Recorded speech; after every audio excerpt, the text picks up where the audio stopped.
A couple of weeks ago, I was leaving Sheltering Wings here, and when I was walking out the door, I ran into Evan Love, who is a board member and also works for the Hendricks County Sheriff's Department. And it was an unusual scene that kind of caught my eye because he came in with a mom and I think four kiddos that were with you, and they had Slurpees and candy bars or candy or something in their hands with huge smiles. And so it was a heartwarming scene. But tell us a little bit about what kind of led to that. Sure. So that morning, we got a call from an advocate here at Sheltering Wings asking us to help with a mother who needed emergency housing for her and her children. So I went to the house and just hung out and helped facilitate the transportation back to the shelter.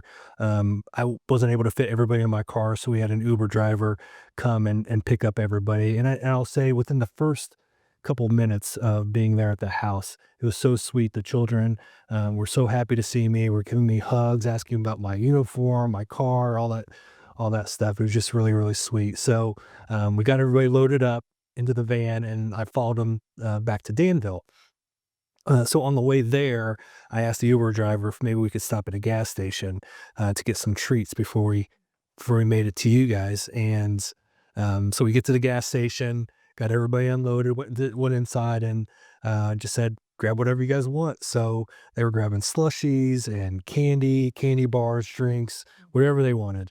And it was just really sweet. They're very, really excited to be able to do that. So um, we got them loaded back in the van and made it to you guys. Yeah, and as I'm sure you can imagine, it's not uncommon for us to have families come in, of course, their first moment there. But it is uncommon when we're doing an intake with a family for them to come with slushies and candy bars and these big smiles on their faces. And so it was just a moment that struck me as such a sweet opportunity to kind of help this family transition. And we so appreciated that. And so when they were coming in, what struck me were the smiles, but also behind that, I recognized the seriousness of what led them to come here into the building. And that is something that was really meaningful and helpful for the kiddos because that can be a really scary time and a scary transition.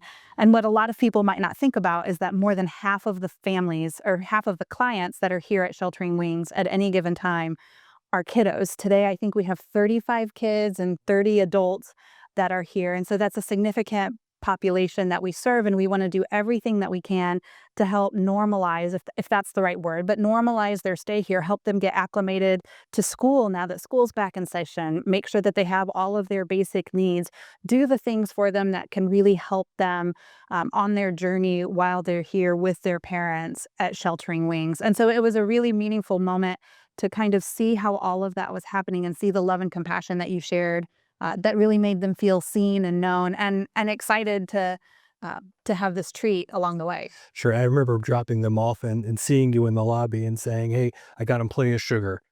Oh, Yeah, I just walked out. you totally grandpa'd us where you sugar them up, you get them hyper, and then you hand them off. Of Yeah. course. Yeah, I can't imagine it being too much fun to live in the shelter, especially for children.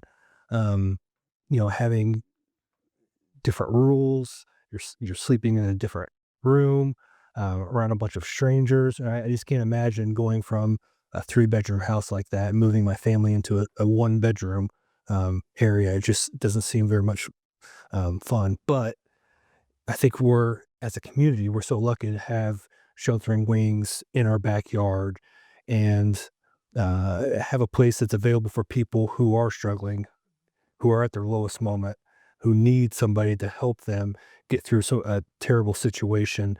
So we're really lucky to have that. Um, and not only just the shelter here, but the staff that's able to help them, build them back up, support them, and care for them to get them to a point where they're able to leave here and have the confidence to get back to somewhat of a normal life for them.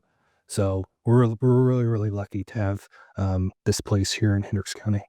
I when I think about the programs and services for the kids, it's geared toward those very things that you're talking about. So it's how do we help them stabilize their life where they're currently at and navigate what that looks like for them, Sure. because they don't have choices of who they're with and where they are, and especially when there's custody challenges that are a part of it. So we do safety planning with our kids. We help them while they're in schooling. We want to help make sure that that's continuing on. All of it is a way for us to really invest in our kids and to help them build on their own that safety and stability in the midst of the family and the difficult situations that they're coming from. And so we want to invite you to come alongside our kiddos and be a part of that to the degree that you want to, that you're comfortable with, that place that is of interest to you. And so if you'd like to do that, we have a ton of volunteer opportunities with kids, whether that's providing respite childcare or activities like our back to school bash. Our kids also need supplies. So if that's something else that you're interested in donating, we would love to have you help with that. Things like kids' Bibles, teen Bibles. And our teens are another important population that we don't talk a whole lot about, but we do need those items for teens, like adult coloring books or different crafts activities for the older ones as well. That would be tremendous. Above all, and honestly, most importantly, we invite you to pray for our families, pray for our kiddos as they're dealing with the abuse, as their life is in transition, as they're living in a domestic violence shelter. We just would love for you to help surround our kiddos with those prayers. And if there's ever a place that you would like to get more involved here, more practically, tangibly, come and visit our website, shelteringwings.org, to learn more about those opportunities.